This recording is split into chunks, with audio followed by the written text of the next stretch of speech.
Hey there, listeners. I am Joanne Lee Cornish, your truth bomb dropper in the world of weight loss, body composition, and mastering the art of rocking the body you've always deserved and dreamed of in midlife and beyond.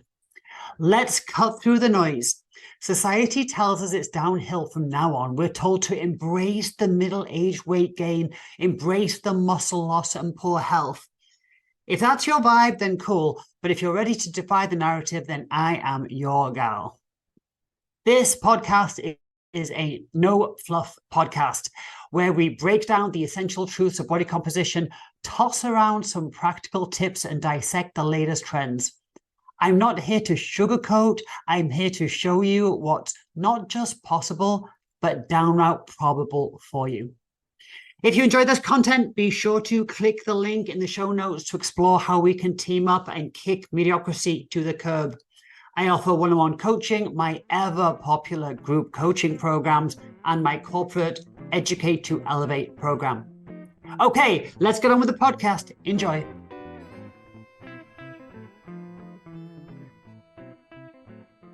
Today, I want to talk about inflammation and your body composition.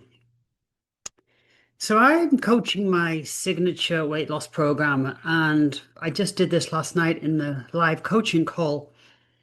And I think it's important to recognize what a huge effect this can have on your ability to lose weight. And it is most certainly a reason that people get frustrated when they feel like they're doing the work necessary, but not getting the results. So let me explain. First of all, let's talk about what inflammation is. And what I'm talking about with inflammation, I'm talking about chronic inflammation. And it is probably one of the most overlooked roadblocks if people are to experience, effective, successful fat loss. It acts like an internal stressor that hijacks your hormones, it stalls your metabolism, it damages your body's ability to burn fat efficiently. So what causes inflammation? I'm sure you've heard of inflammation. Oh, I'm so inflamed, my inflammation markers. What is it? And again, it is the chronic inflammation that we're talking about. Inflammation in the body is meant to be turned on and turned off, and it is highly effective. After we work out, we have a temporary state of inflammation, and that's a good thing. And that's also why, we don't want to be taking anti-inflammatories after we work out, because the whole point of recovering from a workout is to have a temporary state of inflammation. The inflammation I'm talking about here is not so much workout related. It's caused by several internal imbalances. The main one I see, and apparently it's affecting, 75 to 80% of Americans, is leaky gut. So leaky gut, I've spoken about this before. To summarize, what happens when you have leaky gut? The most common things, people suffer from bloating. Oh, that makes me bloated. Oh, I didn't digest that very well. I feel puffy. And then they do a food sensitivity test, and they're sensitive to everything they eat. Well, let's get this right. And sorry if this sounds a bit complicated.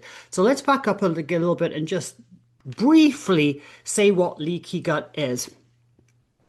You eat your food, it travels through your stomach, it goes to be absorbed in your intestines.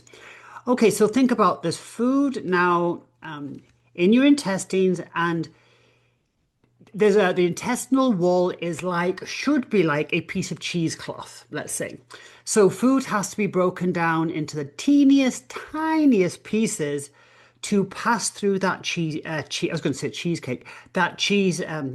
cheesecloth and get into the blood. So imagine how fine a particle has to be to get through cheesecloth. It has to get broken down a lot. Passes through the cheesecloth, gets into the blood, and off it goes to the liver. Okay. Now imagine that instead of cheesecloth, you've got fishnet stockings with big old holes in it. Well, now the food comes along, you've ate it, it's gone through your stomach, gone through digestion, been digested, and now it doesn't have to get broken down into very small pieces at all. It has to get broken down a little bit, but it's very easy for it to pop through a hole in the intestinal lining and into the blood, because the intestinal lining used to look like cheesecloth, but now it looks like a pair of fishnet stockings. Easy for the food to plop through into the blood without being fully digested. Now, the problem with that is the other side of that cheesecloth, or in this case, fishnet stocking, your immune system's waiting. So when it sees something that it doesn't recognize, then it's the immune system's job to go and attack it. So now it's seeing food that is getting into the blood in a form that it doesn't recognize. And it's like, what on earth is that? That looks like a foreign body. Better go and attack that. So it goes and attacks that. So let me use egg as an example.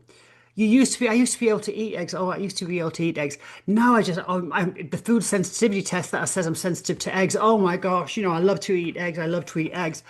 Oh, all the foods that I love to eat, I'm sensitive to. That's because all the foods that you eat are not getting broken down fully. They're entering the blood in the form the body doesn't recognize, and the immune system is attacking them. Make sense? Again, the immune system causes inflammation, and it is meant to do that in temporary states, on, off, on, off. But now with leaky gut, you're getting food that's not fully digested, entering the blood in a form that the body doesn't recognize. You're also getting toxins that the toxins couldn't get through the cheesecloth, but it can quite easily pass through the fishnet stockings. And they're getting into the blood, and the immune system's like, well, got to go after that as well. So what you end up with is a chronic state of inflammation. Chronic state. It's always going on. And again, if I go back, I've been coaching 30 years. If I go back 15, 20 years, not many people were talking to me about bloating and digestion. And now I hear it all the time. And it's because of the nature of the food that people are eating, that they've made they now have leaky gut. They've now got the fishnet stocking instead of the cheesecloth. And now everything they are eating is causing this reaction. The body is reacting to it. So they think there's a problem. They know there's a problem. They go to a naturopath or somebody that does a food sensitivity test, and they get all red markers. Everything they eat is in the red. And they're like, oh my gosh, I am doomed. Everything I like to eat, I am sensitive to. That is not because you're sensitive to it. It's because everything you eat is passing into the blood in a form that the body doesn't recognize. If you heal that gut, basically get that fishnet stocking back into a piece of cheesecloth, and then the food has to be fully digested again before it gets in the blood, and the body has no problem with that. So that's very disheartening for people when they say, I don't know what to eat because everything I eat I'm allergic to. So they'll say allergic, completely different thing. This is a food sensitivity, okay? Food allergy is a completely different thing with an immune response. And if you're allergic to a food, then you already know not to eat that food. Sensitivity to a food, causing uncomfort, it ends up causing a lot of fatigue and a lot of problems, but not to the level of an allergy. But anyway, so I'm summarizing this just to tell you why a leaky gut will cause chronic inflammation, because every time you eat, it's causing the immune system to go after something that it doesn't recognize. Now, the issue then is, that inflammation then travels, because now it's in the blood, travels to the liver. Liver becomes somewhat insulin resistant. If the liver becomes insulin resistant, then the liver actually thinks, there's not much sugar going on. So the liver makes more sugar and even a whole, should I back up and do that bit again? Okay. It's not really part of this recording, but inflammation goes to the liver. The liver becomes insulin resistant. So the liver is insulin resistant. It doesn't recognize the message of insulin. So if it doesn't recognize the message of insulin, then the liver thinks you're in a low insulin state, when in fact you're probably in a high insulin state. But because the liver is insulin resistant, it doesn't see insulin. It thinks you're in a low insulin state. And what the liver is going to do if it senses a low insulin state is do what it's meant to do. And it's going to do gluconeogenesis, and it's going to make new glucose and push that out into circulation. So now your blood sugar is going up even though you're not even eating.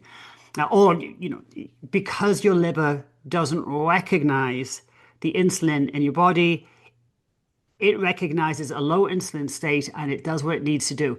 It will release stored glucose because the liver stores glucose. And if need be, it will make new glucose and send that out as well. So now, say you're trying to lose weight, that inflammation has actually caused the liver, well, for one, insulin resistance, but it's actually caused the liver to think that you're in a low food state, let's say. So it's making glucose for you and it's releasing glucose for you, the very thing you're trying to reduce in your weight loss efforts. So going back to the inflammation, and what is causing a leaky gut? Leaky gut is being caused by the processed foods. It's caused by sugar. It's caused by alcohol. It's caused by fake foods. It is, I mean, the people that are trying to look better eating the food that made them look bad, that's what you call futile. The people that are trying to lose weight by eating the food that made them fat, that's what you call futile. The people that are trying to eat foods that kept them without muscle, but they want to build muscle, that is what you call futile.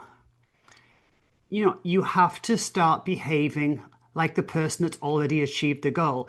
If you want to lose weight, you have to start behaving like the person that's lost weight. If you want to be healthy in midlife and beyond, you have to start behaving like the person that's healthy in midlife and beyond. If you want to build muscle, you have to start behaving like the person that has more muscle. And how do they behave? So I can see there's a lot where people just don't want to change their behaviors, that they just want to lessen them. They're eating pretty bad food. They just want to eat less bad food and have a better result. And it doesn't work. Anyway, getting back to the subject. Leaky gut, again, caused by sugar, definitely processed foods. Processed food. Why does processed food cause leaky gut? Because there isn't any fiber in it. It's usually high in sugar. So if there isn't any fiber in it, fiber is actually protective of the gut. I'm not going to do a full leaky gut description here. I've got separate recordings on that. But yeah, low fiber, not protective of the gut. And sugar actually increases the bad bacteria in your gut. So it's just the wrong environment. So processed food, leaky gut, hand in hand. What else causes inflammation? Well, it's an overstimulation of the immune system because the immune system is causing inflammation. Inflammation is a weapon that we have, and when used correctly and for its purpose, it's fantastic. When we're using that weapon all the time, it is a problem. So anything that overstimulates the immune system, like a food sensitivity, but also chronic stress, infection, maybe a medical situation you've had, maybe a medication you've had to, you've had to take for a long period of time. A sedentary lifestyle will absolutely cause inflammation. Poor sleep will cause inflammation very quickly. And environmental toxins, mold, heavy metals, endocrine disruptors, things like that. So lifestyle, environment, and what you're putting in your body can cause inflammation. And when inflammation is being triggered all the time, we have chronic inflammation, and that's a problem. So why does it affect body composition? Well, I just mentioned that, chronic inflammation, you start messing around with the liver. The liver is pretty forgiving, but you create that prolonged environment, and the liver's going to react accordingly. And like I say, the first thing it's going to do is trying to help you out. It's going to start. It's going to start, pumping sugar out and making more of it. But what else does it does? What else does it do? Inflammation disrupts leptin and ghrelin. So leptin and ghrelin are two appetite regulators. They're not the only ones. The most popular one is the GLP one we hear about. But leptin and ghrelin are super powerful appetite regulators. So leptin is released from the fat. So when you've got high levels of fat, and I think, didn't I just do a recording on this, or is that just in my head? Sometimes I get mixed up with recordings that I did for my podcast and recordings that I did for my classes. So if I didn't do this, I will go do a separate recording. But leptin, made in the fat. So when you've got plenty of fat, or when your body is in its normal state, So you don't have to be fat, but when your body's in its normal state, a weight that it's quite happy at, then leptin is high. It goes to the brain and tells the brain, "Hey, we're good. We've got plenty of stores down here. We're not in a state of emergency. We're cool." And the brain says, "Fantastic. I'll have this person eat normally. I'll burn plenty of calories, through exercise and daily activities." If, however, we lose a lot of fat, especially if we lose a lot of fat quickly, or we stray away from our normal quickly, so you don't even have to be in a low fat state, but if you drop fat quickly, then the message, leptin is reduced, and the message that goes to the brain is like, "Whoa, I don't know what's going on, but you know what? We don't feel very safe down here. Everything just changed really quick. Like all our energy stores have just disappeared, or have decreased rapidly." And the brain says, "Well, hold my beer, I got this. I will slow down calorie expenditure and I will make this person hungry."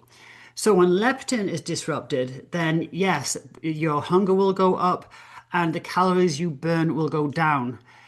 That's no joke. I saw this a lot in the competitive world. I saw young girls doing 2 to 3 hours cardio a day and not losing weight, and eating like 1,000, 1,100 calories a day and not losing weight. That is leptin. So they're doing 3 hours cardio, but they're not burning that many calories because the body slowed the calorie expenditure down. I don't care if the treadmill said 600 calories. You're not burning 600 calories because the body's smarter than that treadmill. Yeah. And you are hungry. Now, in the competitive world, they are able to keep a handle on the hunger because they've got their show coming up. But you watch. There's nobody eats more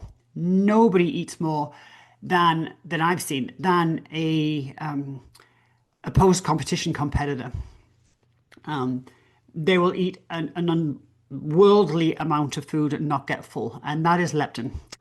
So, and ghrelin is the appetite regulator that goes up before you eat, so you're hungry, and after you eat, it goes down and you're not hungry, so it makes you feel full. Well, inflammation disrupts both of these. So it leads to poor appetite, poor control, and some pretty intense food cravings. Insulin, it increases inflammation, increases insulin resistance. So we spoke about the liver. Well, if you've got insulin resistance, that means insulin is higher, which makes weight loss harder and fat storage easier. Let me get to that part. What I mean by that is, in a state of chronic inflammation, the message going out is protect, don't burn.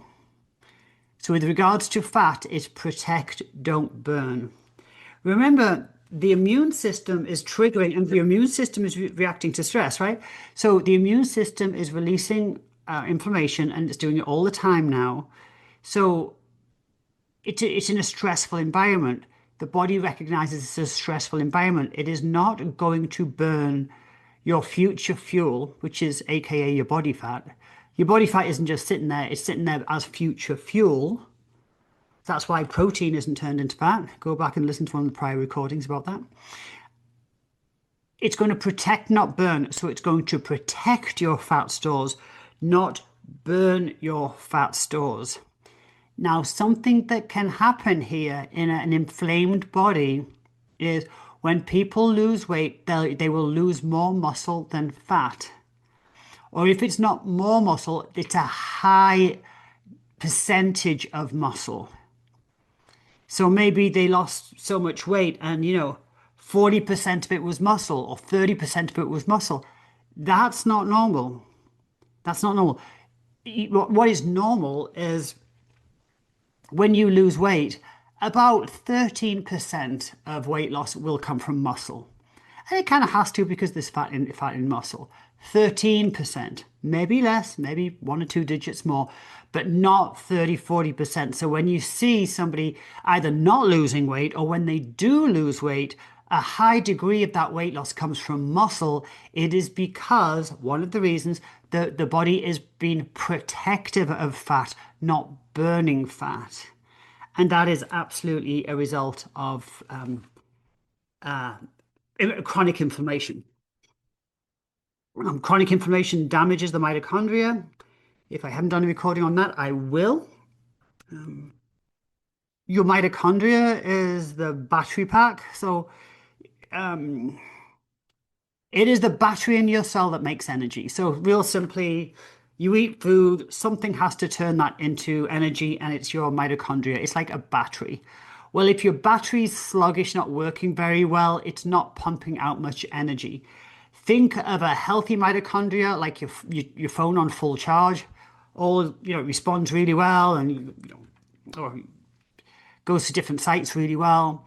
Then imagine your phone when it's down to like 5%. It goes dark, functions don't work. That's your mitochondria. So if you've got an inflamed body, it damages the mitochondria. So remember, mitochondria is making energy. It's your fat burning engines. So it reduces energy output. It reduces how much fat you're actually oxidizing, how much fat you're actually using. What else does inflammation do? Okay, raises cortisol. Remember, this is all a stress response. So it raises cortisol and it impairs recovery. And it also is going to affect your sleep. Well, both, both, elevated cortisol and poor sleep are definitely going to hinder fat loss. Cortisol actually strips muscle. It holds muscle in the midsection. 4 times the receptors of cortisol in your midsection, so your waistline gets bigger. And it will, and again, in a prolonged environment, it will strip muscle, especially off your arms and legs. So elevated cortisol,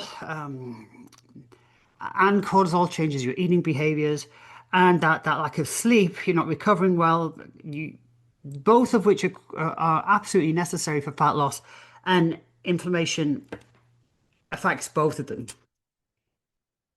It's also going to promote muscle breakdown, and it's going to slow down your metabolic rate. So it's going to slow down the metabolic rate by, as I said, the brain saying, "Oh wow, we don't know what's going on here, so we are just going to we're going to actually have a less calorie expenditure," and the brain can do that.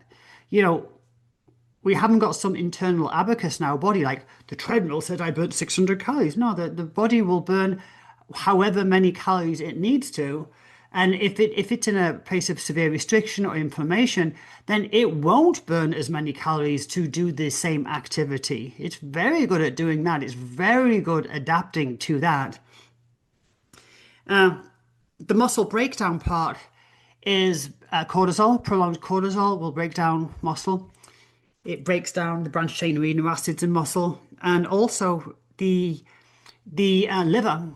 If the liver becomes insulin resistant and it thinks that the body is in a low insulin state, then it's going to release glucose and it's going to make glucose. And how does it make glucose? It makes glucose by doing gluconeogenesis. It turns non-sugar substrates into glucose. So the liver can turn muscle into glucose. The liver will take muscle, it will break the amino acids down and will turn those amino acids into glucose. That is called gluconeogenesis, new glucose, and the liver does that when it senses that we are in a low glucose state. Well, if it's insulin resistant because of inflammation, it thinks the body is in a low glucose state when it isn't. So you're not in a low glucose state, and the liver's making more glucose for you. And one of the ways it's doing that is by breaking down muscle. So as well as all of that, it's going to cause water retention. So that it causes aldosterone. I'll do a separate recording on aldosterone. So a lot of fluid retention that you just can't get rid of, and bloating. So even if you are losing a bit of weight, it's kind of masked by this layer of water that you are always holding. So how do you know if you've got chronic inflammation? Well, one thing is, if you think you've got food sensitivities, then yep, you have. If your waist is more than half your height, then yep, you are absolutely suffering from inflammation, or you've caused inflammation. that's kind of the ugly truth. If you know your height, measure your waist. If your waist is over half of your height, then that screams inflammation. What about your blood work? What are you looking for? Well, let me finish by just summarizing that a little bit. Inflammation will shift the body's preference from burning fat to breaking down muscle for energy. And this can be even when you are eating healthy and exercising. So again, I'll see people join my programs and maybe they change some behaviors. And what happens is they'll get results in the first week and then it'll stop. And we're like, oh, wow, John's programs don't work, whoa, or whatever. And it's not that, obviously, it's not that. It's even though they've started eating in a healthy way and exercise, the chronic inflammation hasn't yet gone away, and it's causing the body to store fat. So the physique that person's physique doesn't reflect their effort yet. Despite their clean eating and hard training, it doesn't reflect their effort yet. And this is when people quit. The body's not changing. And this can be, you can be taking the weight loss medications and you've lost the weight, but you're trying to train, you're not building muscle. If you're inflamed, then yeah, those results are not going to come straight away. Now, my clients, because I go much more in depth than this, they know what's going on. I've explained what's going on, and I've explained that there's, hey, you know what, we've got to get the body in an environment to lose fat, and just cutting carbs isn't necessarily going to do it in most people straight away. They'll usually get a little blip on the scale at the beginning, but then they get stuck. And when they get stuck, when they hit an obstacle, as I like to say, the obstacle is always pointing to what they need to fix. Most diets, most effort ends at an obstacle. Most diets, most effort ends at a plateau. Because if you don't understand that plateau, if you don't understand what that roadblock is, then that's where people stop. If you understand, like, hey, I'm doing the right things, but yeah, maybe you got some mitochondrial dysfunction, maybe your blood glucose is too high, your insulin's still too high, or you recognize that your body's in a prolonged inflamed condition, then you're like, I just got to stay the course and know that it's going to correct itself, which it will. So, calories in, calories out, eat more, move less. Nice try in a perfect world. When you're looking at your blood work, what can you look out for? So I'll put these in the show notes so you don't have to write them down here, but in your blood work, you're going to see HSCRP. CRP is C-reactive protein. The HS stands for high sensitivity. So high sensitivity C-reactive protein, CRP. It measures systemic inflammation. Elevated levels are linked to chronic diseases, fat gain, and metabolic issues. The optimal range, you want to be below 1. 1 to 3 is kind of moderate. If you're over 3, that is high. The next one is interleukin 6, so IL-6. IL-6. What it shows, it's a pro-inflammatory cytokine elevated in obesity, stress, and immune dysfunction. IL-6 can be quite indicative of leaky gut. The optimal range, you want to be less than 1.5. 1.5 to 5 is moderate. If you're over 5, that is high. There is tumor necrosis factor alpha, TNF. It's another inflammatory cytokine associated with insulin resistance and fat storage. Optimal range, less than 2.8. But with that one, with TNF, it can often vary between labs. So, look at their normal range on that. Homeocysteine. So homeocysteine comes at it from a different angle. So homeocysteine is an amino acid marker of methylation and cardiovascular risk.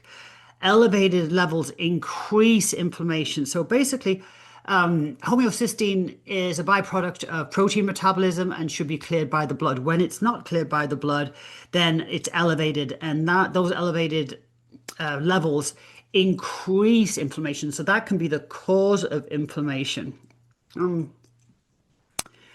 Ferritin. Ferritin, an iron storage protein that can spike during inflammation. High levels might suggest hidden inflammation of iron overload.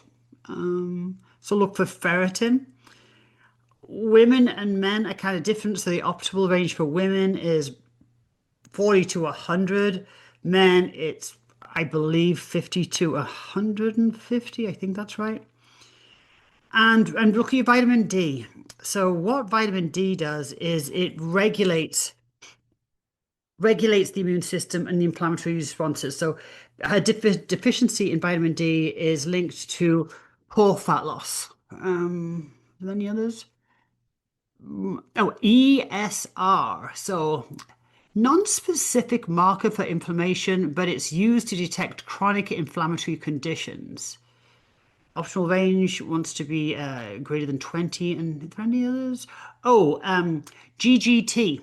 So when it comes to the liver, there is ALT and AST, which are liver markers. But the one that's specific to the liver is GGT. And GGT, what it shows, it's a liver enzyme that can reflect oxidative stress and liver inflammation. If you've got liver inflammation, you can well have fatty liver. And fatty liver deserves its own recording. GGT. Oh gosh, I think you want it over 30. Ladies, I think it's over 50.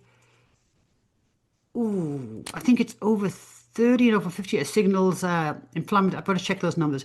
It may signal inflammation or stress. So if you're over 30, ladies, if you're over 50, men. But again, those key blood markers are C-reactive protein, CRP. Measures systemic inflammation, interleukin 6, IL-6, obesity, stress. That one can definitely point to gut health, leaky gut. TNF, it's associated with fat storage and insulin resistance. Homeocysteine, definitely check for that one, guys, because sometimes there's a genetic component to that, and it's very easy a supplement to take for that one. And ferritin, an iron storage protein that can spike during inflammation. So, I love to say that the answer is always in your blood work. If blood work interests you, then I cover it in all my programs. I cover blood work for, like in this program, I was covering it for body composition. In my master midlife work, I do blood work with regards to midlife and hormones and things like that. And there's also blood work with regards to exercise, overtraining.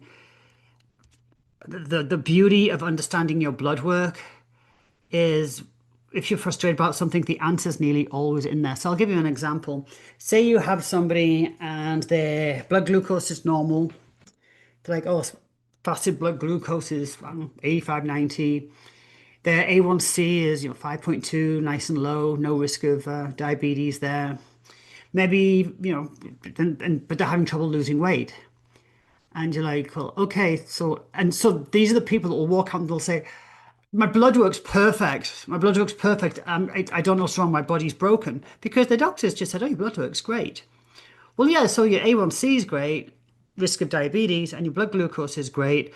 But you take a closer look, and if that person has maybe their estrogen progesterone ratio is off, so they're a little bit estrogen dominant, maybe their cortisol is elevated, maybe some of these inflammation markers are off, and it's like, yeah, your blood glucose might be okay. But with high inflammatory markers, a little bit of insulin resistance, then yeah, that changing your body composition is going to be tough. It doesn't mean it's impossible. It's the beauty of blood work is it absolutely shines a spotlight on what needs to be fixed. So it's never like, oh my gosh, my cortisol's too high, or oh my gosh, my C-reactive protein is through the roof, I am doomed. It's more like, oh my gosh, there's the answer. That's why I've been stuck. That's all I need to fix. The answer is always in your blood work, guys. Like I say, I cover blood work, and zero medical experience here, guys. Zero. I just educated myself on blood work, and all I do with my clients is give them enough knowledge so they can have an educated discussion with their doctor.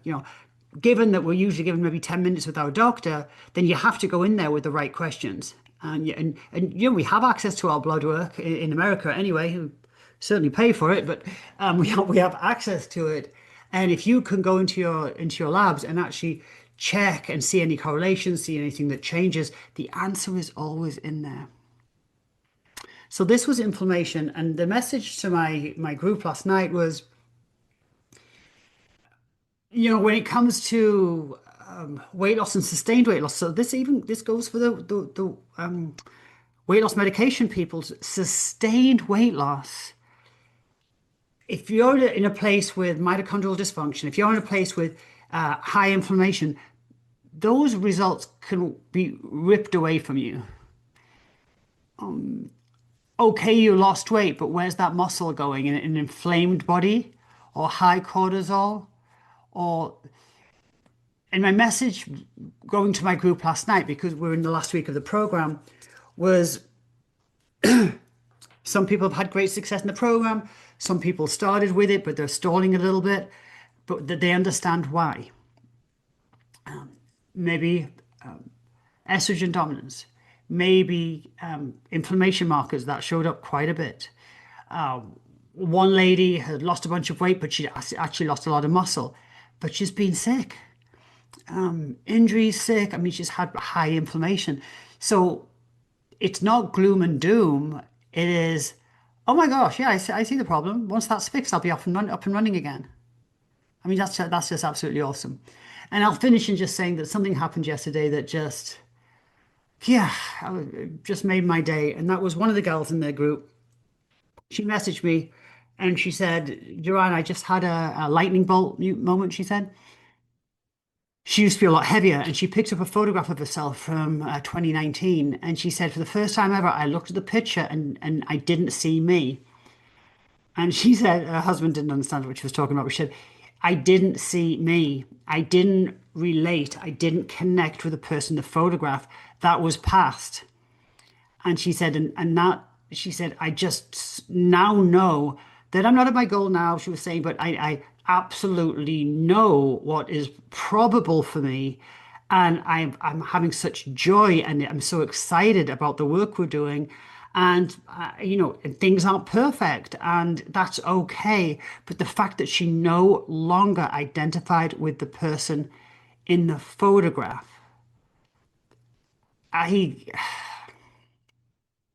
doesn't get any better than that for me. Even after 30 years of doing this, doesn't get any better than that for me. And what that also means for some people is when people do experience great success with the body composition, in the back of their mind, they have this fear that if they don't keep doing what they're doing, they're going to go back to being that. They're going to revert, and, I'm going to gain the weight back. I'm going to lose the muscle. They have this fear of they're going to revert back to the person that was. And what this lady now realizes is like, no, you're not. That person had a different behaviors and a different internal environment. This lady has a different level of knowledge and has created a different environment. You're not going to go back to an environment you're no longer in if you're doing the work. And this comes with knowledge. This comes with ease. This comes with knowledge.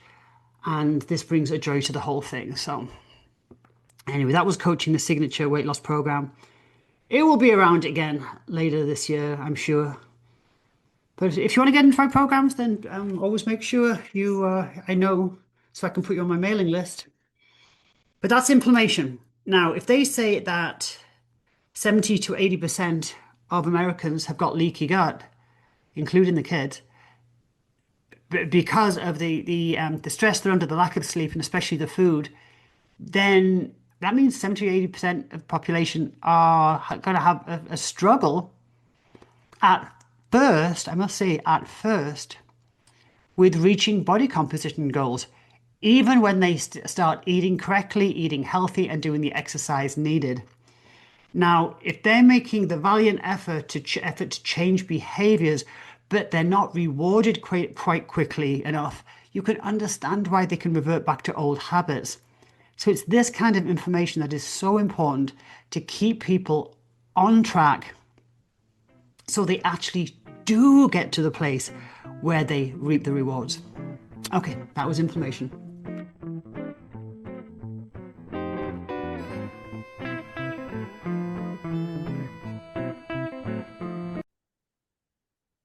I do hope you enjoyed this episode of Midlife Mayhem. Be sure to subscribe and be sure to tell your friends about this wonderful podcast. If you would like more of me, then on social, it's simple, just my name at Joanne Lee Cornish. Also, my website, theshrinkshop.com, where you can see all my coaching programs. There are many, many ways we can work together. Obviously, I do private one-on-one coaching. I do all my programs are in a self-study form, and all my programs are run as a live program at least once a year. I try and do twice, but it usually ends up being once. I have mindset program. I have my awesome 5-day peak week shred that people love. I have the signature weight loss program. I have TIGHT28, which is advanced weight loss. I have muscle mastery, and I have mastering midlife. So 6 programs that offer a progression to fully understand the body composition through the ages. If you have questions, if you're kind of wondering how I can help you, then simply shoot me an email at jo@theshrinkshop.com. Tell me what's going on, and I'll get back to you and let you know the way I can help. Okay, that's it for now.